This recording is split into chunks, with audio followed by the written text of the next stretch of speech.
తెలంగాణ రాష్ట్ర సమితిగా ప్రస్థానాన్ని ప్రారంభించి భారత రాష్ట్ర సమితిగా ప్రస్థానాన్ని కొనసాగిస్తూ విజయవంతంగా దూసుకెళ్తున్నటువంటి బీఆర్ఎస్ రజతోత్సవం ఇవాళ జరగబోతోంది. ఎల్కతుర్తి వేదికగా లక్షలాది మందితో ఈ సభ సూపర్ సక్సెస్ చేయబోతోంది భారత రాష్ట్ర సమితి. రాకేష్ రెడ్డి గారు, ఏ వర్గాల నుంచి ఎక్కువగా మీకు ఒక పాజిటివ్ స్పందన కనిపిస్తుంది? విద్యార్థుల నుంచా, మహిళల నుంచా, వృద్ధుల నుంచా, రైతుల నుంచా, యువకుల నుంచా, ఎవరి నుంచి ఎక్కువగా మూమెంట్ కనిపిస్తోంది బీఆర్ఎస్ పార్టీకి?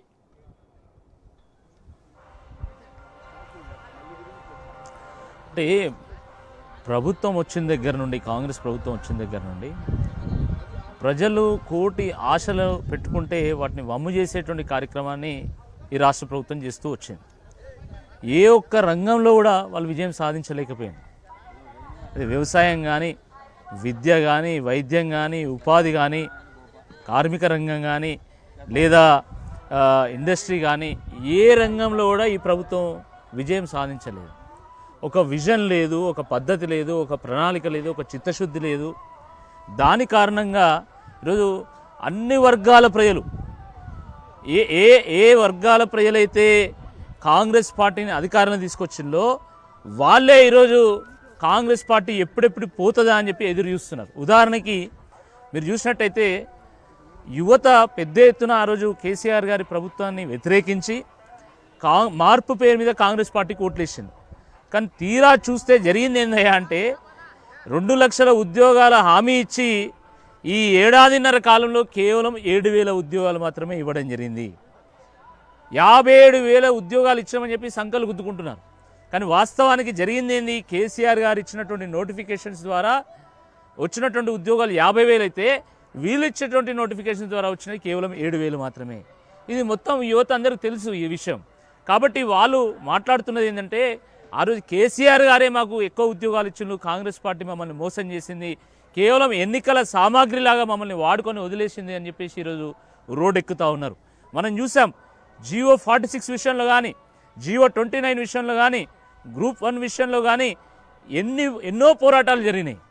పెద్ద ఎత్తున యువత రోడ్ల మీదకి వస్తే వాళ్ళను గొరగొర గుంజుకుంటూ పోయి వాళ్ళని లోపలేసినటువంటి పరిస్థితి. సమైక్య పాలనలో కూడా చూడని విధంగా అమ్మాయిలను చూడకుండా అర్ధరాత్రి 12 గంటల వరకు స్టేడియంలలో వాళ్ళని నిర్బంధించడం జరిగింది, కేసులు పెట్టడం జరిగింది, జైళ్ల పాలు చేస్తూ ఉన్నారు. గురుకుల విద్యార్థుల విషయం చూడండి, అదేవిధంగా ప్రభుత్వ ఆసుపత్రుల విషయం చూడండి, అదేవిధంగా వ్యవసాయం విషయం, పంటను కొనుగోలు చేసేటోళ్ళు, పంటల ధరలు లేవు, కార్మికుల విషయం అట్లే ఉంది, బీదల విషయం అట్లే ఉంది, సంక్షేమ పథకాలు ఆగిపోతున్నాయి.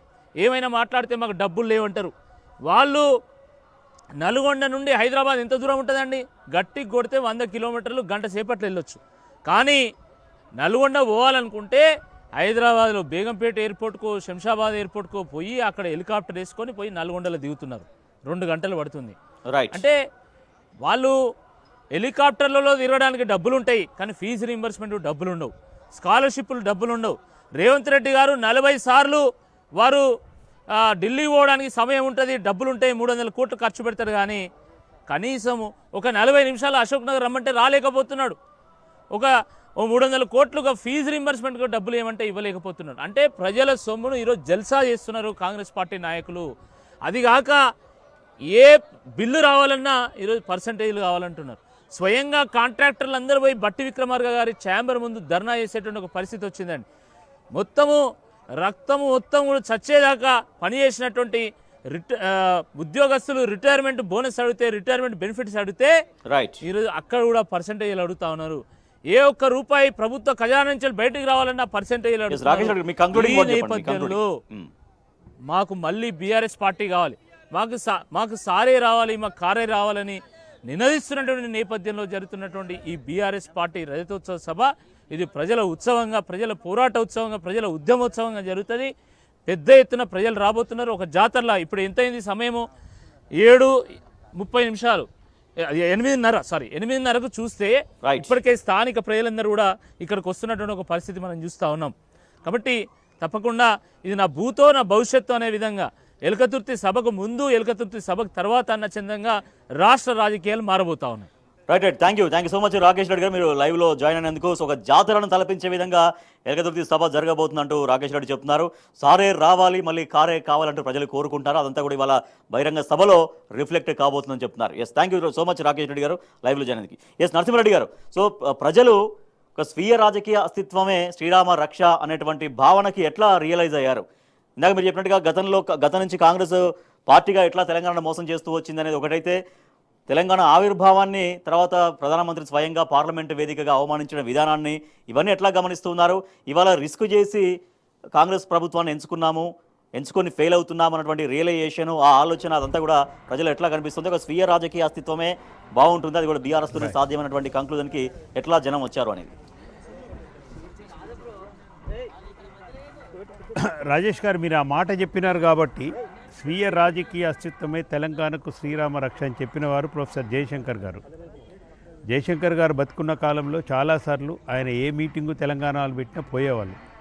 కానీ కొన్ని సందర్భాల్లో జయశంకర్ గారు స్పష్టంగా చెప్పారు, ఒకవేళ తెలంగాణ వస్తే మాత్రం తప్పకుండా కేసీఆర్ నాయకత్వంలో రావాలి.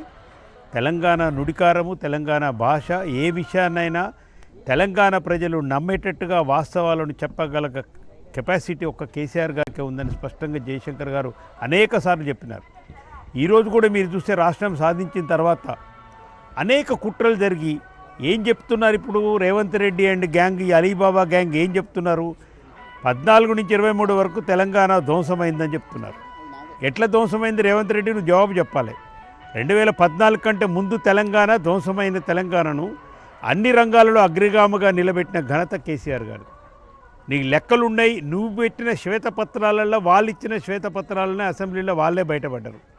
కరెంటు 24 గంటలు ఇస్తున్నామని చెప్పినావు, నీ టైంలో 6 గంటలు ఇస్తున్నావు, నువ్వే ఒప్పుకున్నావు. 2014 కంటే ముందు తెలంగాణ రాష్ట్రం యొక్క పర్ క్యాపిటల్ ఇన్కమ్ తలసరి ఆదాయం 1,14,000. నువ్వు ఇచ్చిన సోషియో ఎకనామిక్ సర్వేనే 3,56,000 అని ఇచ్చినావు 10 సంవత్సరాలలో. ఇది ధ్వంసానికా, ఇది అభివృద్ధికి ప్రతీక? నువ్వే చెప్పాలి. జిఎస్డిపి 5 లక్షల కోట్లు ఉన్నది 15 లక్షల కోట్లకు పోయింది జిఎస్డిపి. తర్వాత మీరు ఏది చూసుకున్నా విద్యుత్ వినియోగంలో నెంబర్ 1 ఉంది తెలంగాణ రాష్ట్రం. ఇవాళ ఈజ్ ఆఫ్ డూయింగ్లో నెంబర్ 1 ఉంది. మీరు పరిపాలన వచ్చిన తర్వాత ధ్వంసమైంది. కేసీఆర్ గారు పల్లె ప్రగతి అని పెట్టి, పట్టణ ప్రగతి అని పెట్టి ప్రతి నెల 329 కోట్ల రూపాయలు పల్లెలకు కేటాయించిన ఘనత. కేంద్ర ప్రభుత్వము తప్పని పరిస్థితులలో కొన్ని అవార్డులు ఇస్తే 20 గ్రామ పంచాయతీలు ఉత్తమ గ్రామ పంచాయతీలు ఇస్తే 19 గ్రామ పంచాయతీలు తెలంగాణ నుంచి అవార్డులు పొందినాయి. ఇది నీకు కనపడతలేదా? మీరు ఇవాళ తెలంగాణను ధ్వంసం చేస్తున్నారు. ఎన్నో కుట్రలు జరిగితే కూడా 14 నుంచి 23 రంగాల్లో రాజేష్ గారు ఒక్కటే చెప్తున్నాను, ఫార్మర్ సెంట్రిక్ గవర్నమెంట్ అని కేసీఆర్ గారు చెప్పినారు. అంటే మీ ప్రాధాన్యత క్రమంలో తెలంగాణ ఏర్పడ్డ తర్వాత ఈ రాష్ట్రం బాగుపడాలంటే ఇప్పటికి కూడా 100కు 70 మంది ప్రజలు గ్రామాల్లో జీవిస్తున్నారు. కాబట్టి రైతును రాజుని చేయాలన్నారు. రైతు కేంద్రంగానే మా పరిపాలన ఉంటుందని చెప్పిండు. ఫార్మర్ సెంట్రిక్ గవర్నమెంట్ చెప్పి చట్టాలు అట్లా తెచ్చి రైతాంగాన్ని 65 లక్షల ఎకరాలు ఉన్నది 1,20,00,000 ఎకరాలకు తీసుకుపోయినాడు. 50 లక్షల టన్ను ఉన్న వరి ధాన్యాన్ని 3 కోట్ల టన్నుల వరి ధాన్యానికి తీసుకుపోయినారు. ఇది ప్రగతి అంటే ఇవాళ మీరు చూడవలసింది అది. ఇవాళ మీకు పరిపాలన చేతగాక మీరు అసమర్థులుగా ఉండి, ఒక ఉదాహరణ చెప్తానండి, మిషన్ భగీరథ అని ప్రతి ఇంటికి నీళ్ళు ఇచ్చినారు కేసీఆర్ గారు. మీరు ఎందుకు ఇవ్వాలి, ఇవ్వలేకపోతున్నావు చెప్పు? ఉన్న వ్యవస్థే కదా, ఉన్న వ్యవస్థను ఇవ్వలేని అసమర్థ పాలన మీరు చేస్తున్నారు ఇవాళ అనేది ప్రజలందరూ గమనిస్తున్నారు. అందుకే కేసీఆర్ సభ అంటే ఇవాళ ఒక రాజకీయ సభగా చూడటం లేదు. మా సభ మేము పోవాలని ఏ వాహనం దొరికితే ఆ వాహనం పట్టుకొని లక్షలాది మంది ఇలా ఎలకతుర్తికి వస్తుంది మనకు కనిపిస్తుంది. ఇక కేసీఆర్ సభ, బీఆర్ఎస్ సభను ఒక రాజకీయ సభగా జనం చూడట్లేరు. ఒక తెలంగాణ సభగా, ఒక మా సభగా, అంటే తమ సభగా, తన సొంత సభగా ఇవాళ ప్రతి ఒక్కరు భావిస్తున్నటువంటి పరిస్థితి అనేది బీఆర్ఎస్ పార్టీ చెప్తోంది.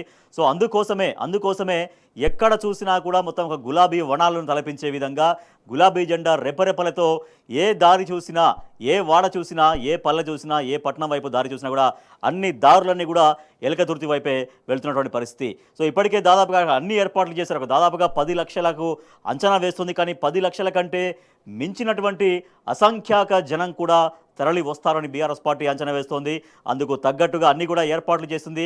అక్కడ 10 లక్షల మజ్జిగ ప్యాకెట్లు కావచ్చు, వాటర్ బాటిల్స్ కావచ్చు, ఇంకా అంతకు మించినటువంటి వాటిని కూడా అందుబాటులో ఉంచుకున్నారు. ఎందుకంటే లెక్కకు మించి వస్తున్నారు. బీఆర్ఎస్ పార్టీ కొన్ని ప్రణాళికలు వేసుకుంటుంది. సో ఈ బస్సులు ఈ ఏరియా నుంచి ఇన్ని వస్తారు, ఇంత జనం వస్తారంటే లేదు మేము సొంతంగా బస్సులు కాదు, ఇంకా మేము సొంతంగా మా వెహికల్స్లో కూడా మేము తరలి వస్తామనేటువంటి ఫీడ్బ్యాక్ నేపథ్యంలో అసంఖ్యాకంగా అంటే అంచనాలకు మించి లెక్కకు మించి బీఆర్ఎస్ పార్టీ భారీ బహిరంగ సభ రజతోత్సవ సభ విజయవంతం అవుతుంది అంటూ బీఆర్ఎస్ పార్టీ ధీమా వ్యక్తం చేస్తోంది.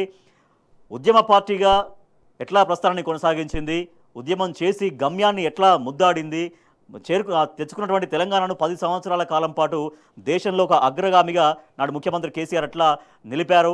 ఇవాళ ప్రభుత్వం మారిన తర్వాత మార్పు పేరుతో కాంగ్రెస్ ప్రభుత్వం అధికారంలోకి వచ్చి ఇవాళ మార్పు చేసింది. ఏ మార్పు చేసింది? వికాసం ఉంటే దాన్ని పూర్తిగా విధ్వంసం వైపు మార్పు చేసింది. కాబట్టి ప్రజలు ఇవాళ ప్రశ్నిస్తున్నారు, ప్రజలు ఆగ్రహం వ్యక్తం చేస్తున్నారు కాంగ్రెస్ ప్రభుత్వ విధానాల పట్ల, వైఖరి పట్ల. సో ఆ ఆగ్రహము అదంతా కూడా ఇవాళ బీఆర్ఎస్ విజయోత్సవం మరింతగా సక్సెస్ కావడానికి మరింతగా దోహదపడుతుంది అంటూ కూడా బీఆర్ఎస్ పార్టీ స్పష్టం చేస్తోంది. సో లక్షకు అంటే 10 లక్షలకు మించి జనం కూడా రాబోతున్నట్టుగా బీఆర్ఎస్ పార్టీ స్పష్టం చేస్తుంది. బీఆర్ఎస్ 25 నవ యవ్వనంలోకి అడుగు పెడుతోంది. బీఆర్ఎస్ ఒక యువ ఉత్సాహంతో, మరింత రెట్టించినటువంటి ఉత్సాహంతో రాబోయే రోజుల్లో అద్భుతమైన విజయ ప్రస్థానాన్ని సాగించబోతోంది బీఆర్ఎస్. ఈ మేరకు ఇవాళ 25 ఇయర్స్లోకి ఎంటర్ అవుతున్నటువంటి ఈ శుభ సమయంలో ఎలకతుర్తిలో భారీ బహిరంగ సభ, రజతోత్సవ సభ, ప్రారంభ సభ ఇవాళ ఉంటుంది. ఎందుకంటే ఒక సంవత్సరం పొడుగునా ఈ ఉత్సవాలు, ఈ రజతోత్సవాలు నిర్వహిస్తామని బీఆర్ఎస్ పార్టీ ఇప్పటికే స్పష్టం చేసింది. సో దానికి ఇవాళ ఆరంభం జరుగుతోంది. వరంగల్లోని ఎలకతుర్తిలో ఒక భారీ బహిరంగ సభ, లక్షలాది మందితో బహిరంగ సభ నిర్వహించబోతోంది బీఆర్ఎస్. అంచనాలకు మించి, లెక్కకు మించి జనం తరలి వచ్చేందుకు సిద్ధంగా ఉన్నారు. ఎక్కడ చూసినా కూడా తెలంగాణ దారులన్నీ కూడా ఎలకతుర్తి వైపే వెళుతున్నటువంటి పరిస్థితి. ప్రస్తుతం మనతో జాయిన్ అయ్యారు బీఆర్ఎస్ పార్టీ ముఖ్య నాయకులు పల్లె రవికుమార్ గౌడ్ గారు. నమస్తే రవికుమార్ గౌడ్ గారు. ఎస్ రవికుమార్ గౌడ్ గారు, మీరు జర్నలిస్ట్గా ఉన్నప్పటి నుంచి కూడా మీరు కూడా ఉద్యమంలో క్రియాశీలకంగా అయ్యారు. సో ఆ వర్గాన్ని కూడా కదిలించారు. సో తెలంగాణ ప్రస్థానంలో, తెలంగాణ ఉద్యమ ప్రస్థానంలో సో మీరు కూడా ఒక భాగస్వాములుగా ఉన్నారు. సో నాటి ఉద్యమ ప్రస్థానం దగ్గర నుంచి తర్వాత అధికారంలోకి వచ్చి ఇవాళ ప్రతిపక్షాల పాత్ర పోషించినటువంటి ఈ విధానాన్ని కూడా క్లుప్తంగా మీ అనుభవంలో ఎట్లా వివరిస్తారు? రాజేష్ గారు, అందరికీ నమస్కారం అండి.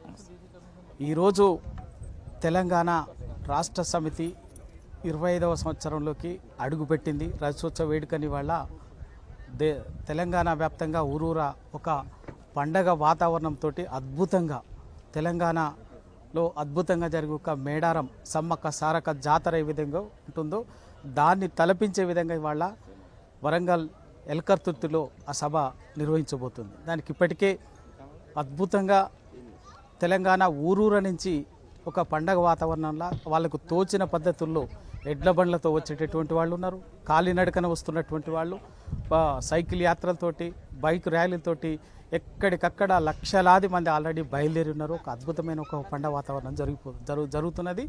ఇది ఎవరు ఒప్పుకున్నా ఒప్పుకోకపోయినా దేశ చరిత్రలో ఒక రాజకీయ పార్టీ రజతోత్సవ వేడుక చరిత్రాత్మకంగా జరుగుతున్నటువంటి సభ, కానీ వినియరగని రీతిలో అది ఎవరు అందరూ ఒప్పుకోవాల్సిందే.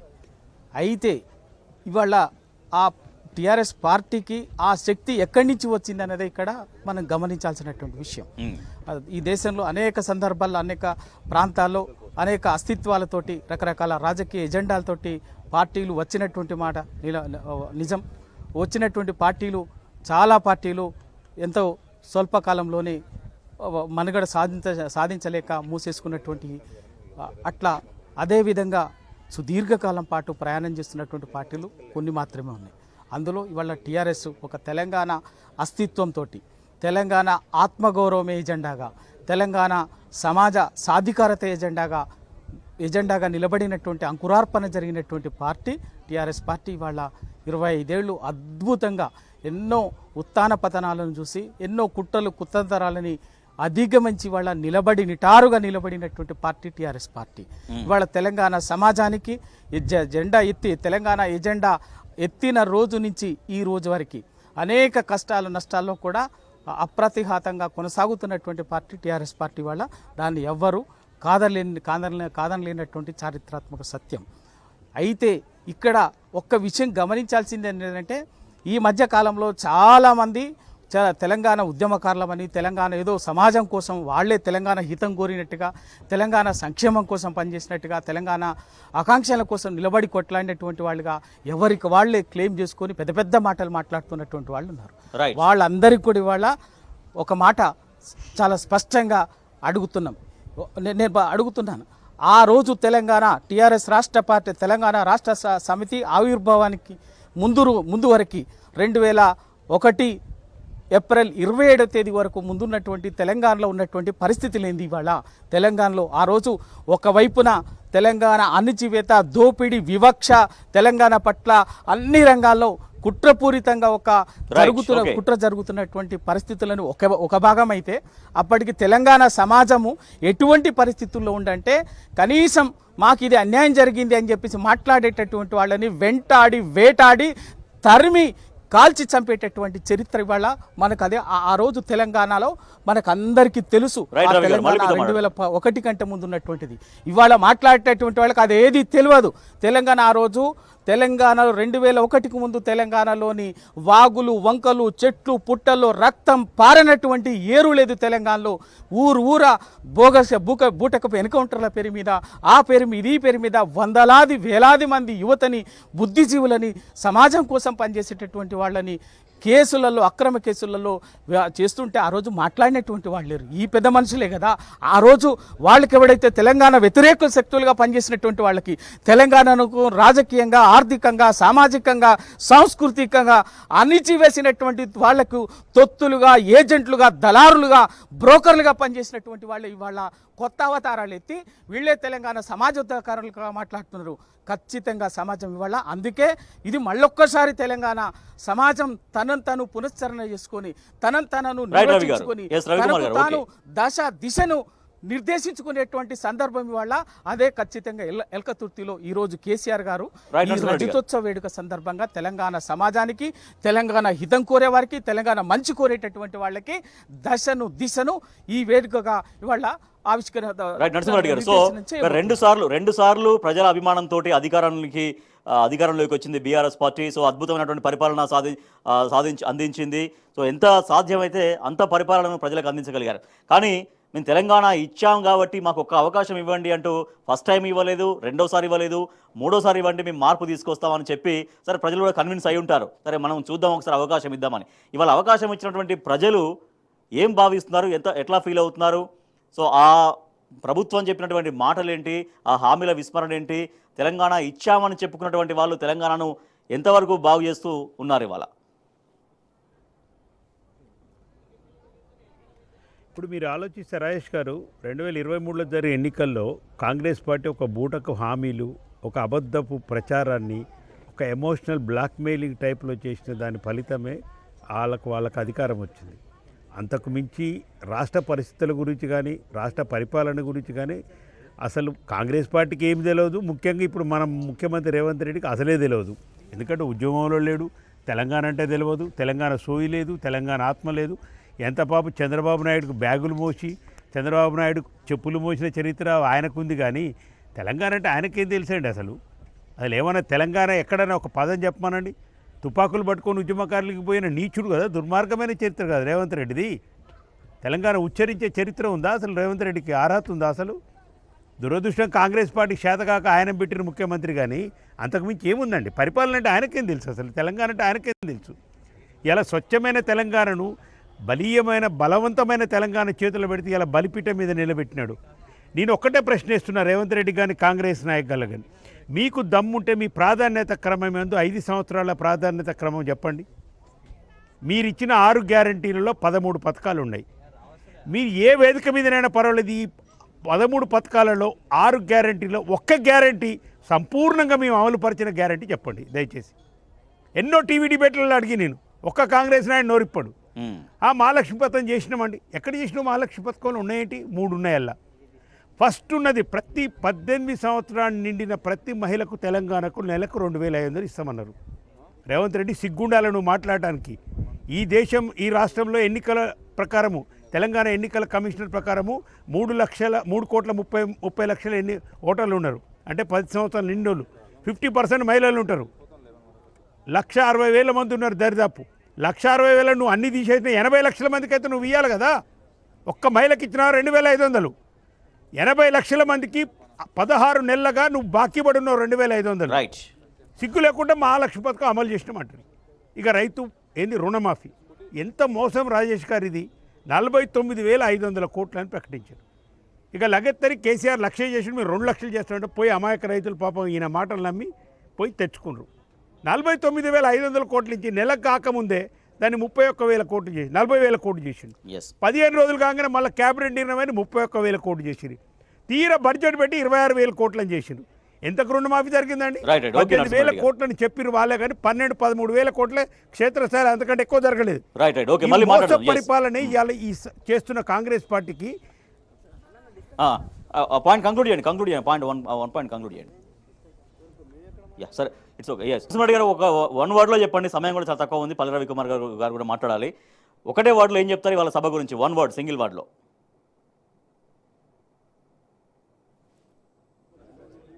వాయిస్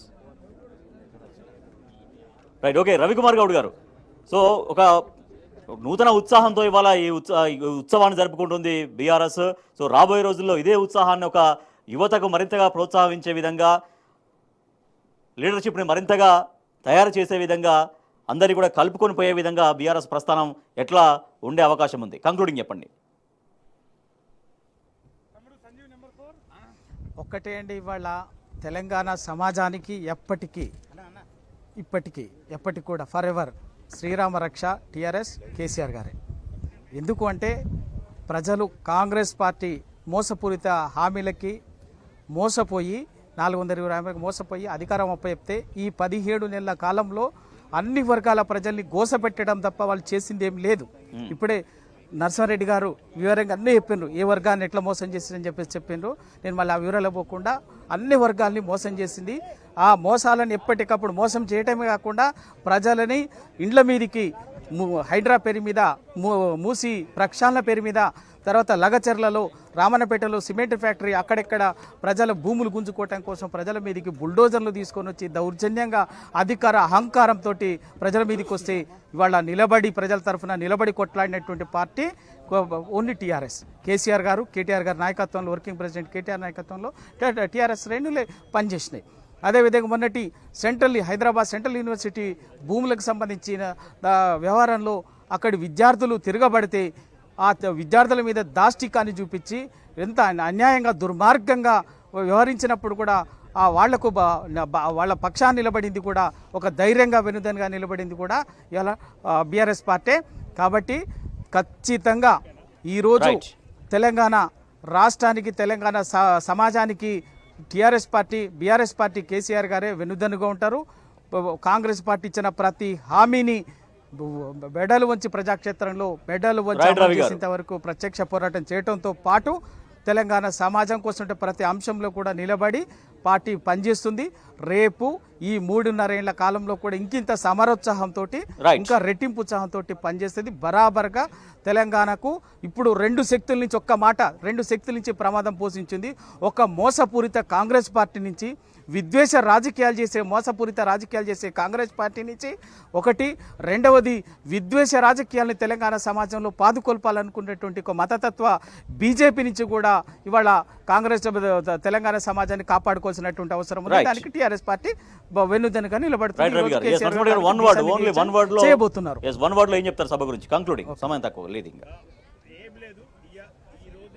ఈ సభ చూస్తే మనం ఏంటంటే ఏ ఆపద వచ్చినా అందరు కేసీఆర్ గారిని తలుచుకుంటారు. అయ్యా కేసీఆర్ గారు ఎప్పుడు వస్తారు, మీరు ఎప్పుడు ఆదుకుంటారని చూస్తున్నారు. అందుకే ఇది రజతోత్సవ సభ అయినా రాజకీయ సభలాగా లేదు, ప్రజల సభలాగా వస్తున్నారని ప్రజల కదలిక చూస్తే మనకు అర్థమవుతుందిగా తెలుస్తుందండి. రైట్, ఇది బీఆర్ఎస్ సభ అయినప్పటికీ రాజకీయ సభ కాదు, ఇది ప్రజల సభగా, కేసీఆర్ సభగా, గులాబీ సభగా జనం భావిస్తున్నారు. అందుకే పల్లె పట్టణం తేడా లేకుండా అందరూ కూడా కేసీఆర్ కోసం కదులుతున్నారు. ఎక్కడ చూసినా కూడా గులాబీ జెండాల రేపరేపలతో దారులన్నీ కూడా పూర్తిగా గులాబీ మయమైపోయి గులాబీ వనాన్ని తలపిస్తున్న పరిస్థితి. సో అద్భుతంగా ఈ విజయవంతం చేసి రాబోయే రోజుల్లో బీఆర్ఎస్ అద్భుతంగా సరికొత్త శక్తితో ముందుకెళ్తుంది బీఆర్ఎస్ పార్టీ అంటూ స్పష్టం చేస్తున్నారు బీఆర్ఎస్ పార్టీ నాయకులు. థ్యాంక్ యూ సో మచ్ ఓనర్సింహారెడ్డి గారు, థ్యాంక్ యూ సో మచ్ పల్లె రవికుమార్ గౌడ్ గారు, అండ్ చర్చలో ఇంత ముందుగా పార్టిసిపేట్ చేసినటువంటి రాకేష్ రెడ్డి గారు కూడా thank you so much, and V Prakash గారు కూడా thank you so much. So ఇది బీఆర్ఎస్ ఇవాళ బహిరంగ సభకు సంబంధించి ఎల్కదుర్తిలో జరుగుతున్నటువంటి సభ, జనం స్పందన, రాబోయే రోజుల్లో బీఆర్ఎస్ ప్రస్థానానికి సంబంధించినటువంటి ప్రత్యేక చర్చ చూస్తున్నాం.